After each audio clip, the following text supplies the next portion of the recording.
नमस्ते। कृषि विकास बैंक लिमिटेड 2000 यो तृतीय पत्रको खण्ड ख अन्तर्गत बुँदा नम्बर 4 मा विश्लेषण सेवाको अवधारणा, प्रकार, महत्त्व तथा नेपालको अर्थतन्त्रमा यसको योगदान, कोष तथा गैर कोषमा आधारित कारोबारको अवधारणा, आवश्यकता, वर्गीकरण र फरक। यो टपिक्सका परीक्षा केन्द्रित महत्त्वपूर्ण टपिक्सहरू। विश्लेषण। हामीले विश्लेषणको परिचय यसरी दिन सक्छौँ। एक स्थानबाट अर्को स्थानमा रकमको स्थानान्तरणलाई विश्लेषण भनिन्छ। विश्लेषण सेवा विनियमावली 2067 अन्तर्गत इजाजत पत्र लिएका वित्तीय संस्थाहरूले आन्तरिक र बाह्य विप्रेषण सेवा प्रवाह गर्दछन्। देशभित्र एक ठाउँबाट अर्को ठाउँमा रकमको स्थानान्तरण आन्तरिक विप्रेषण हो भने एक देशबाट अर्को देशमा रकम पठाउनु वा पाउनु नै बाह्य विप्रेषण हो। कृषि विकास बैंकले आन्तरिक विप्रेषणका लागि एडिबिएल रेमिट सेवा प्रवाह गर्दछ। त्यसैगरी विश्वको जुनसुकै शाखा कार्यालयबाट भुक्तानी लिन एजेन्सी रेमिट सेवा प्रवाह गर्दछ। विप्रेषण सेवा गैर कोषमा आधारित सेवा हो। यसले बैंकलाई कमिसन आम्दानी दिलाउँछ। होइन, यसमा महत्त्वपूर्ण टपिक्स बनाए कि र विप्रेषण बनाए एक ठाउँबाट अर्को ठाउँमा रकम स्थानान्तरण गर्नु, आदान प्रदान गर्नु विप्रेषण भइहाल्यो। होइन, विप्रेषण सेवा विनियमावली 2067 मा इजाजत पत्र लिएका वित्तीय संस्थाहरूले आन्तरिक र बाह्य विप्रेषण गर्छ। होइन, आन्तरिक विप्रेषण भने देशभित्र एक ठाउँदेखि अर्को ठाउँसम्म रकम स्थानान्तरण गर्ने आन्तरिक विप्रेषण भयो भने एक देशबाट अर्को देशमा रकम स्थानान्तरण गर्नु बाह्य विप्रेषण। त्यसै गरी कृषि विकास बैंकले आन्तरिक विप्रेषणको लागि एडिबिएल रेमिटको प्रयोग गर्छ भने बाह्य विप्रेषणको लागि एजेन्सी रेमिट सेवाको प्रवाह गर्छ। यो गैर कोषमा आधारित कारोबार हो। होइन, यसबाट बैंकले कमिसन आम्दानी लिन्छ। हामीले यी टपिक्सहरू छुनु पर्यो। होइन, विप्रेषण सेवाको प्रकारहरूमा इजाजत पत्र लिएका विप्रेषण प्रदायक संस्थाहरूले प्रदान गर्ने विप्रेषण सेवालाई देहाय बमोजिम वर्गीकरण गर्न सकिन्छ। एकमा कमा छ वैदेशिक विप्रेषण सेवा। नेपाली कामदारले विदेशमा कमाएको आयलाई विदेशी मुद्रामा नेपालमा पठाउन विप्रेषण सेवा प्रदायकले दिने सेवा यस अन्तर्गत पर्दछन्। यस्तो सेवा बैंकले विभिन्न विप्रेषण एजेन्सीहरू जस्तै वेस्ट युनियन, आइएमईहरूले द्विपक्षीय सम्झौताका आधारमा प्रवाह गर्दछन्। यस्तो विप्रेषण सेवाबाट देशमा विदेशी मुद्रा भित्रिन्छ। होइन, वैदेशिक विप्रेषणबाट आन्तरिक विप्रेषण सेवा प्रदायकले देशभरका जुनसुकै स्थानमा विप्रेषण रकमको स्थानान्तरण गर्नुलाई आन्तरिक विप्रेषण सेवा भनिन्छ। बैंक तथा वित्तीय संस्थाले आफ्नो शाखा कार्यालय मार्फत यस्तो सेवा उपलब्ध गराउँछन्। त्यसैगरी विप्रेषण एजेन्सीहरू जस्तै वेस्ट युनियन, आइएमई, हिमाल रेमिटबाट समेत यो सेवा उपलब्ध हुन्छ। कृषि विकास बैंकले देशभरि पैसा पठाउनु आन्तरिक विप्रेषणको उदाहरण हो। अर्को टपिक छ विप्रेषण सेवाका महत्त्वहरू। विप्रेषण सेवाको महत्त्वलाई देहाय बमोजिम प्रस्तुत गर्न सकिन्छ। एकमा छ अर्थतन्त्रमा महत्त्व।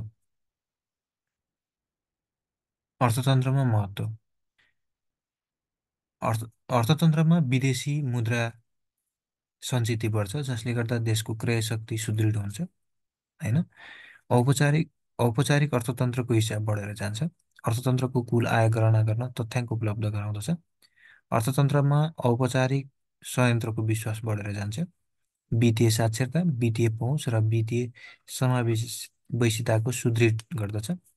विप्रेषण सेवामा भित्र्याइएको रकमले राष्ट्रिय पुँजी निर्माणमा योगदान गर्दछ। होइन, अर्थतन्त्रमा यसको महत्त्व हुन्छ। होइन, बैङ्कमा महत्त्व। होइन, बैङ्क तथा वित्तीय संस्थाहरूलाई कमिसन आम्दानी प्राप्त हुन्छ। बैङ्कलाई किन विप्रेषण चाहिन्छ भन्दा कमिसन आम्दानी प्राप्त हुन्छ। अर्को छ बैङ्कको गैर कोषमा आधारित कारोबार वृद्धि हुन्छ। होइन, विप्रेषण आयमा निक्षेपमा आकर्षित गरी ग्राहक सङ्ख्या र पुँजीमा वृद्धि गर्छ। होइन, बैङ्कले डलर खातामा विदेशी मुद्रा सञ्चित बढाउँछ। होइन, डलर खातामा सञ्चित बढ्छ विदेशी मुद्राको। त्यसै ग्राहकलाई के फाइदा हुन्छ भन्दा विदेशमा कमाएको पैसा स्वदेशमा तुरुन्त प्राप्त गर्न सकिन्छ।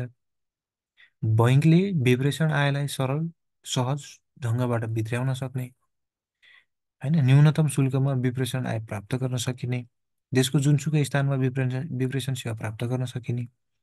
जनतामा बैङ्किङ साक्षरता र बैङ्कमा जाने बानीको विकास हुनु पनि यो पनि ग्राहकतर्फको महत्त्व भयो होइन। यसरी अब कृषि विकास बैङ्क लिमिटेडले प्रदान गर्ने विप्रेसन वा रेमिट सेवाहरूमा एडिबिएल रेमिट, एजेन्सी रेमिट र इन्डो रेमिट।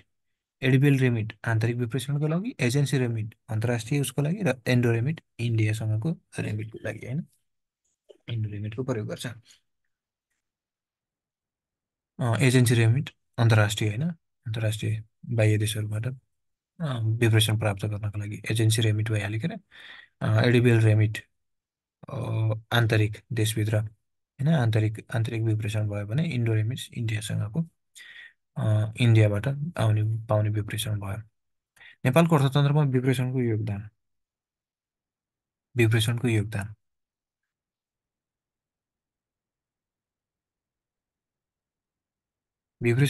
के छ भन्दा नेपालको कुल जिडिपीसँग तुलना गर्दा 27% अंश विप्रेसण आप्रवाह भइरहेको छ।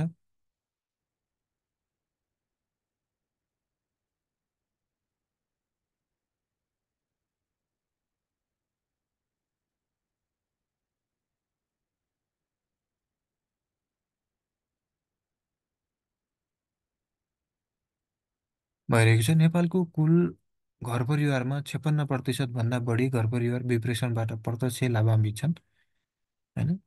56%। ने विप्रेसणले नेपालको अर्थतन्त्रमा गरेको योगदान देहाय बमोजिम छ भनेर हामीले यसरी लेख्न सक्छौँ होइन। नेपालको जिडिपी है, जिडिपीसँग तुलना गर्दा 27%, 26-27% भनिरहेको छ। अर्थतन्त्रमा पुर्याएको योगदान नेपालको आर्थिक विकासमा प्रत्यक्ष र अप्रत्यक्ष प्रभाव बढेको छ होइन। विप्रेसन आप्रवाह भित्रिएको अमेरिकी डलरले विदेशी विनिमय सञ्चित बढाउन सहयोग गरेको छ होइन। नेपालको कुल आयातकै हाराहारीमा विप्रेसन आप्रवाह हुने भएकाले आयातलाई सन्तुलन गर्न सहयोग गरेको छ। दिगो विकास लक्ष्यमा सामाजिक लक्ष्यहरू, गरिबी, भोकमरी आदि सुधार गर्न मद्दत गरेको छ। विप्रेसन आयबाट जनताले जीवनस्तर र आर्जन गर्न सक्ने आय बढ्दा प्रति व्यक्ति आय $1400 नजिक पुगेको छ होइन। विदेशी मुद्रा सञ्चित गरी राष्ट्रको खरिद गर्न सक्ने क्षमता बढाएको पनि छ। वैदेशिक रोजगारीको माध्यमबाट बेरोजगारीको दर घट्न योगदान गरेको पनि छ। विप्रेसन आयबाट प्राप्त भएको रकमलाई राष्ट्रिय पुँजी निर्माणमा उपयोग गर्न सकिने पनि यसको महत्त्व भयो। परिवार र व्यक्तिगत तहमा आम्दानी वृद्धि गरी मानव विकास, आर्थिक विकास, सामाजिक विकासमा भूमिका खेलेको पनि छ। वैदेशिक रोजगारीबाट पुँजी, सिप र अनुभव आगमनले देशको उद्यमशीलता विकासमा पनि योगदान गरेको छ। हामीले यसरी विप्रेसणका योगदानहरू लेख्न सक्छौँ। त्यसै गरी अर्को छ नेपालको अर्थतन्त्रमा विप्रेसणको चुनौतीहरू। चुनौतीहरू के छ भन्दा विप्रेसण आयमा निर्भरता बढ्दै गएको कारण देशको आन्तरिक उत्पादन तहस नहस हुने सम्भावना छ होइन। कृषि क्षेत्र त लगभग तहस नहसको अवस्थामै छ। त्यसै गरी युवा जनसङ्ख्याको लाभांशको लाभ लिन नसक्नु, जनसङ्ख्याको लाभांश राष्ट्रले लिन सकेको छैन।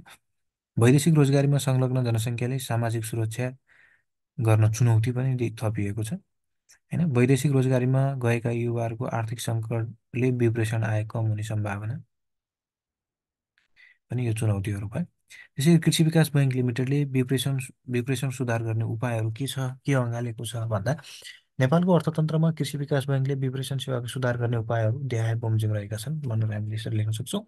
एकमा छ वैदेशिक रोजगारीमा गएका देशहरूबाट विप्रेसन आकर्षित गर्न अन्तर्राष्ट्रिय एजेन्सीहरूसँग सम्झौता गर्ने।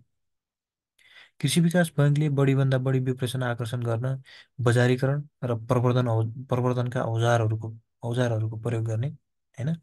घरेलु विप्रेसन सेवा प्रवाहमा सुधार गर्न जनशक्ति र स्रोत साधनको समुन्नत स्रोत साधनमा सम्पन्न बनाउने। विप्रेसन ग्राहकलाई बैङ्कको निक्षेप ग्राहक बनाउन बजारीकरण र ग्राहक सम्बन्ध व्यवस्था गर्ने होइन। स्विफ्ट माध्यमको अधिक अधिक प्रयोग गरेर अधिक प्रयोग गरेको विप्रेषणको लागत कटौती र छिटो छरितो सेवा पुर्याउने। यसै गरी कोषमा कोषमा आधारित कारोबार बैंक तथा वित्तीय संस्थाहरूको लगानीयोग्य तरल सम्पत्तिको अभाव हुने कारोबारलाई कोषमा आधारित कारोबार भनिन्छ। अ, यसबाट कोषको आगमन कोषको आगमनबाट तरलताको वृद्धि र बहिर्गमनबाट तरलता घट्छ। कोषमा आधारित कारोबारलाई सम्पत्ति तथा दायित्व व्यवस्थापन सम्बन्धी कारोबार र वासलात भित्रको कारोबार भनिन्छ। यस्ता कारोबारले बैंकको तरलता सम्पत्ति घटाउने र बढाउने काम गर्छ। कोषमा आधारित कारोबारको प्रत्यक्ष प्रभाव बैंकको तरलता व्यवस्थापनमा पर्दछ। साथै आय आर्जनको सबैभन्दा ठूलो हिस्सा कोषमा आधारित कारोबारमा निर्भर हुन्छ। गैर कोषमा आधारित कारोबार बैंकको लगानीयोग्य तरल सम्पत्तिमा प्रत्यक्ष प्रभाव नपार्ने र बैंकको प्राथमिक जिम्मेवारीमा नपर्ने कारोबारलाई गैर कोषमा आधारित कारोबार भनिन्छ।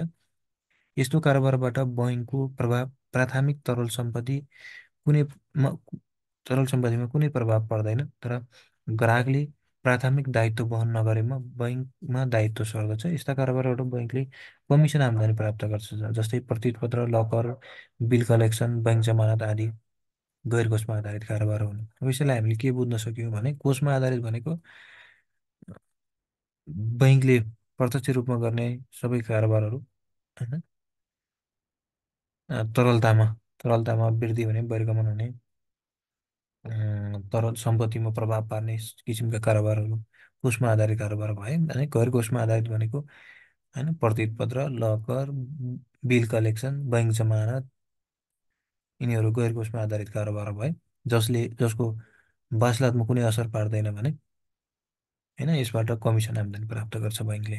कोषमा आधारित कारोबारको महत्त्व र आवश्यकता कोषमा होइन बैङ्किङ व्यवसायको दायरा र क्षेत्र विस्तार गर्छ। विभिन्न अत्याधुनिक बैङ्किङ सुविधाहरू मोबाइल बैङ्किङ, इन्टरनेट बैङ्किङ प्रदान गर्ने होइन बैङ्कको शाखाको प्रयोग गरी एजेन्सी सुविधा उपलब्ध गराउन पनि सक्छ। ग्राहकको सन्तुष्टि तथा ग्राहकको आवश्यकता परिपूर्ति गर्छ। बैङ्कको सञ्चालन लागत कटौती गरी मुनाफा वृद्धि गर्न र प्रतिस्पर्धात्मक बैङ्किङ सेवा प्रदान गर्न। बैङ्क बैङ्कका कोषमा आधारित कारोबारको वर्गीकरण निक्षेप र निक्षेप भुक्तानी कारोबार एक भयो। दुई, पुँजी वृद्धि र पुँजी फिर्ता सम्बन्धी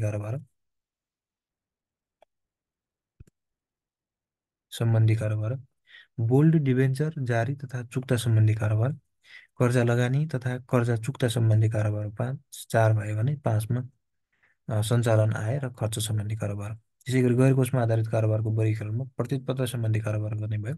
बैंक जमानत, विप्रेषण, होइन, safe deposit, locker, bills collection, bill भुक्तानी, वैदेशिक मुद्राको कारोबार, वित्तीय सल्लाहकार सेवा अथवा एजेन्सी कार्य।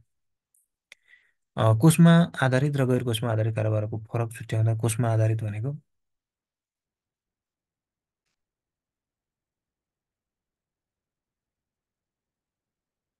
होइन कोषमा आधारित कारोबार र गैर कोषमा आधारित कारोबारमा कोषमा आधारित कारोबारको एकमा छ बैङ्कको प्राथमिक तरल सम्पत्तिमा प्रत्यक्ष प्रभाव पार्ने कारोबारलाई कोषमा आधारित कारोबार भन्छ भने गैर कोषमा आधारित कारोबारमा गैर कोषमा आधारित कारोबारमा बैङ्कले प्रत्यक्ष तरल सम्पत्तिमा समावेश हुँदैन, होइन।